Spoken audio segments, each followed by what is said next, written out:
I have a cocktail that's perfect for the summer or the winter. It's a Limoncello vodka Collins. It's light, refreshing. It's got a bit of a kick. I hope you like it as much as I do.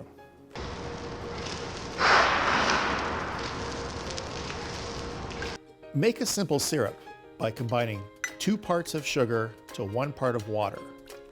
Heat it, stirring frequently until the mixture boils and turns clear. Set aside to cool. Put a tablespoon of kosher salt and a tablespoon of sugar on a plate and mix together. Dip your glasses in lemon juice and coat the rim with the salt sugar mixture. In a pitcher, combine 1/2 cup of vodka and 1/3 cup of lemon juice, 2 tablespoons of your sugar syrup, and 2 tablespoons and a little more of limoncello. Add 1/2 cup of sparkling water.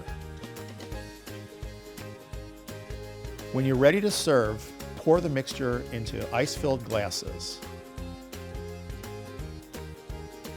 and garnish with a wheel of lemon. This is light, fruity, and so refreshing.